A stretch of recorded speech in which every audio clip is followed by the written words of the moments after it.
Salut à tous, aujourd'hui on se retrouve pour l'épisode numéro 117 de l'After Zappimage. On va débuter avec une déclaration de Lucien Favre, l'entraîneur de l'OGC Nice. Il nous parle de Mario Balotelli, il nous dit qu'il revient de très loin. Il ne faut pas oublier ces dernières années, c'est un chantier monstre, ça peut encore durer sa progression, tant mieux pour l'OGC Nice. C'est vrai que Mario Balotelli, actuellement il est vraiment très en forme avec l'OGC Nice. Ça coïncide d'ailleurs un petit peu avec la résurrection, on va dire, de l'OGC Nice après le mauvais début de saison quand même des Niçois. Il remonte bien depuis un bon mois et demi, à des très bons résultats qui s'enchaînent pour les Niçois. Il remonte à la 6ème place, notamment parce que Mario Balotelli est vraiment en forme. Il a mis un doublé d'ailleurs mardi à Monaco lors du derby de la Côte d'Azur, et puis il fait une très grosse saison. C'est un très bon buteur. Il est revenu vraiment à un niveau qu'on le connaissait lorsqu'il était notamment sélectionné avec l'Italie, et franchement en ce moment il est très bon. C'est quelqu'un, voilà, il a été mis en confiance par l'OGC Nice. Ça a pris un petit peu de temps, mais il est vraiment exceptionnel en ce moment, donc c'est très bien pour les Niçois. On continue donc avec l'Inter Milan et la Fiorentina qui sont intéressés par Clément Grenier, le milieu de terrain lyonnais qui, tout le monde le sait, il ne joue plus du tout du côté de Lyon. Il n'a aucun temps de jeu. Et puis c'est compliqué pour lui parce qu'il a été aussi à chaque fois gravement blessé, ce qu'il est éloigné des terrains pendant de longues périodes. C'est assez dommageable parce que c'est quand même un joueur qui a énormément de qualité au milieu de terrain. Et il a vraiment un très bon toucher de balle. Après peut-être que voilà, sa lenteur, c'est pas une de ses qualités, c'est pas la vitesse, mais il a quand même une vision du jeu qui est assez intéressante et une qualité technique qui est aussi très intéressante. Donc ça serait bien pour lui de quitter l'Olympique Lyonnais, retrouver du temps de jeu. Je pense que sur les deux clubs, le mieux pour lui c'est la Fiorentina, parce qu'à l'Inter Milan il y a quand même des joueurs qui me semble déjà installé dans le 11 titulaire, et ça serait aussi compliqué pour lui quand même de trouver du temps de jeu là-bas. Ensuite on voit le résultat donc de l'Olympique Lyonnais qui s'est imposé à Guingamp hier 2-0 pour les Lyonnais, but de Nabil Fekir et Oussem Aouar. Lyon repasse donc à la 2ème place, redevance l'Olympique de Marseille. Gros match de la part de l'Olympique Lyonnais après la déception dimanche face à Angers où ils avaient fait un match plutôt moyen. Hier ils ont vraiment dominé outrageusement ce match à Guingamp. Une très grosse possession de balle, il y a eu énormément d'occasions pour l'Olympique Lyonnais, de nombreuses frappes que le gardien a d'ailleurs sorti. Ça aurait pu être un peu plus lourd le score, mais ils ont fait une très grosse prestation, un gros match. On voit vraiment que Lyon, il y a vraiment un Lyon à domicile et un Lyon à l'extérieur. 7ème victoire consécutive pour les Lyonnais à l'extérieur, record du club. Donc bravo à l'OL pour cette victoire du côté de Guingamp. On continue avec le tweet de Baptiste Renet, le gardien du DFCO. Ça c'était lorsque Neymar est arrivé à Paris, donc au mois d'août. Il nous dit: Neymar au PSG, même si je suis gardien et qu'il risque de m'en faire voir de toutes les couleurs, c'est une super news pour la Ligue 1. Donc ça c'était, comme je viens de vous le dire, au mois d'août.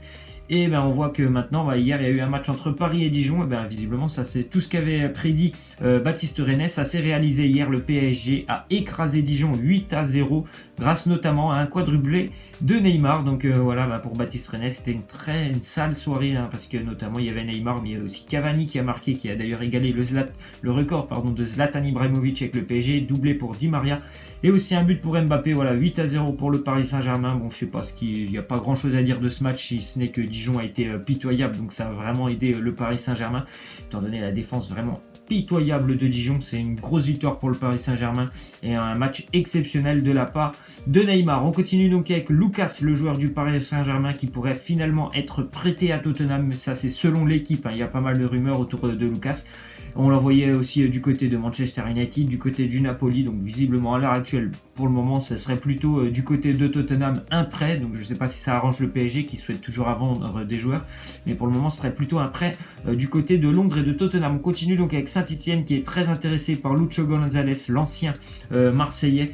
Donc je sais pas, Saint-Etienne a encore été battu hier. J'en étais presque sûr qu'ils allaient perdre ce match à Metz, étant donné la dynamique des deux clubs et étant donné le match de Saint-Etienne dimanche où ils ont battu Toulouse, et c'était quand même assez triste et assez inquiétant à voir. Donc hier ils ont pris 3-0 chez le dernier de la Ligue 1, Metz.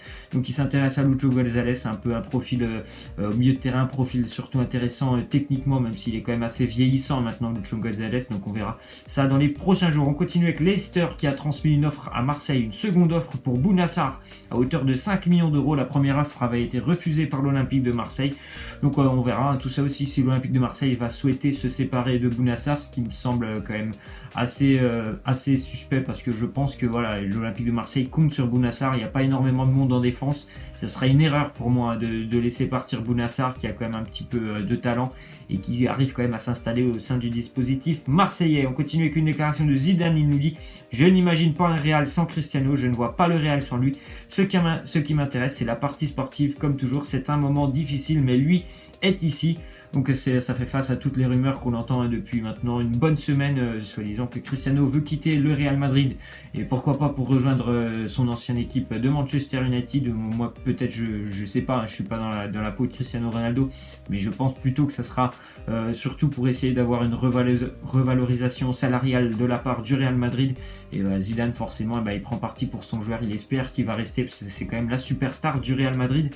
Cristiano Ronaldo, on continue donc avec Zidane qui aurait identifié le remplaçant de Gareth Bale. Zinedine Zidane, il souhaite tout simplement que Gareth Bale quitte le Real Madrid au mercato estival et le remplaçant c'est le joueur de Manchester City, Raheem Sterling. Mais le petit problème pour Zidane c'est que Florentino Pérez, le président du Real Madrid, pour lui la priorité pour le Real c'est de recruter surtout un attaquant, un numéro 9. Raheem Sterling il est plutôt à jouer sur le côté, donc c'est pas vraiment la priorité pour l'entraîneur, le président du Real qui préfère vraiment voir un numéro 9 arriver cet été. On continue avec une déclaration de Laurent Blanc, l'ancien entraîneur du Paris Saint-Germain. Il nous parle du match entre le Real et le PSG. Il nous dit: le Real a beaucoup de problèmes aujourd'hui, mais c'est un grand club. D'un autre côté, le PSG est une jeune et grande équipe. Ce sera un grand match. J'attends du grand football. Moi aussi, j'attends du grand football de ce match. Bon, c'est sûr qu'à l'heure actuelle, pour le moment, je pense que Paris Saint-Germain est plutôt favori par rapport à la dynamique des deux clubs. Il y a un club qui est très bon, qui est franchement écrase tout sur son passage en Ligue 1, et il y a un club qui est d'énormes difficultés en ce moment, c'est le Real Madrid. Mais après ça sera pas la même compétition. La Ligue des Champions, c'est sûr que le Real Madrid arrive à se surmotiver en Ligue des Champions en général, donc je pense qu'ils seront prêts, même si à l'heure actuelle on peut vraiment avoir des doutes sur le niveau du Real Madrid. On rappelle quand même que ce match entre le Real et le PSG il approche, c'est dans moins d'un mois maintenant. On continue donc avec l'Atlético qui a été battu hier face au FC Séville en Coupe du Roi. Pourtant l'Atlético qui menait 1-0 grâce à un nouveau but de Diego Costa qui réussit quand même très bien son retour du côté de l'Atlético. Et puis j'ai trouvé surtout qu'en deuxième période l'Atlético s'était contenté de ce 1-0. Ils se sont fait punir logiquement par cette équipe de Séville dans le dernier quart d'heure en encaissant 2 buts. Il y aura un match retour la semaine prochaine. On continue donc avec un autre match de la Coupe du Roi, le Barça qui encaisse sa première défaite de la saison lors du derby de Barcelone face à l'Espagnol. Du côté de l'Espagnol, un match où le Barça avait une équipe plutôt remaniée, mais il y avait quand même Messi, il y avait quand même du monde, donc le Barça a été battu et c'est plutôt normal parce que le Barça n'a pas été exceptionnel sur ce match. Il n'y a pas eu énormément d'occasions. Victoire pour l'Espagnol, Barcelone 1-0. Lionel Messi a notamment raté un penalty, donc c'est la première défaite on va dire officielle, parce qu'il y a eu les défaites en Supercoupe en début d'année. La première défaite cette saison pour le Barça, qui tombe face à l'Espagnol Barcelone. Ensuite on voit que Villarreal annonce que la clause libératoire de Cédric Bakambu a été payée par le club chinois de Beijing. Donc normalement Cédric Bakambu va quitter Villarreal et rejoindre le championnat chinois. Ensuite on voit que Arsenal est tout proche de trouver un accord avec Henrik Mkhitaryan. Donc visiblement Mkhitaryan va rejoindre Arsenal, alors que dans le même temps Alexis Sanchez lui va rejoindre Manchester United. Il y aurait déjà eu un accord entre Manchester et Alexis Sanchez. Je crois que le salaire serait à peu près 17 millions par an, donc ça devrait se finaliser dans les 24 prochaines heures. On continue donc avec le capitaine de Benevento, Fabio Lucioni, qui est suspendu 1 an pour s'être dopé au mois de septembre. C'est quand même assez dommage de voir ça, parce que c'est dommage parce que tout simplement il ne jouera plus pendant 1 an déjà ce joueur, et puis en plus de ça c'est quand même complètement débile. On sait que maintenant au niveau professionnel il y a pas mal de tests antidopage, donc c'est quand même assez débile de la part du capitaine de Benevento. Ensuite on voit une déclaration de Gianluigi Buffon. Il nous dit: l'attaquant qui m'a le plus fait souffrir c'était Ronaldo, le Brésilien. Je ne pouvais pas imaginer qu'un être humain puisse avoir toutes ces qualités.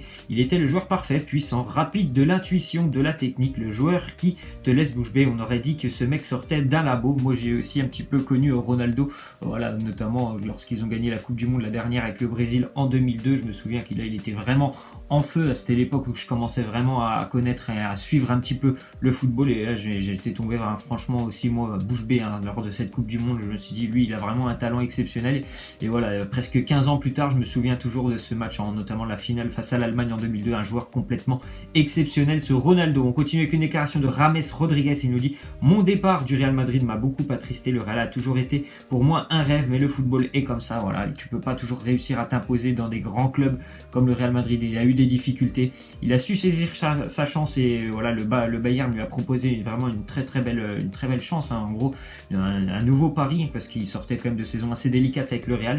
C'est un nouveau pari, il a réussi à s'imposer, il fait de très bons matchs avec le Bayern, il a vraiment pris sa place maintenant au milieu de terrain. Donc franchement, très bonne décision de la part de Rames. On verra, parce qu'il est toujours en prêt, il me semble. On verra s'il reviendra l'année prochaine. Et on va terminer donc avec la question de fin pour tous les joueurs de FIFA. Maintenant, on connaît tous la Totti, hein, on connaît les 11 joueurs. Donc ma petite question de fin, c'est quelle carte vous intéresse le plus? Bien sûr, hormis, je pense, Ronaldo et Messi. Je pense que tout le monde aimerait avoir Ronaldo et Messi, mais ça va coûter extrêmement cher. Donc quelle carte vous intéresse le plus? Je sais qu'il y a Kane aussi devant moi. Pour ma part, c'est plutôt N'Golo Kanté et sa carte monstrueuse au milieu de terrain. Vous pouvez me laisser un commentaire, vous, quelle est votre carte préférée. Voilà, c'est la fin de cet After Zap Image. J'espère que ça vous aura plu. N'hésitez pas à lâcher des likes, à vous abonner. Moi, je vous laisse et je vous dis à la prochaine. Ciao!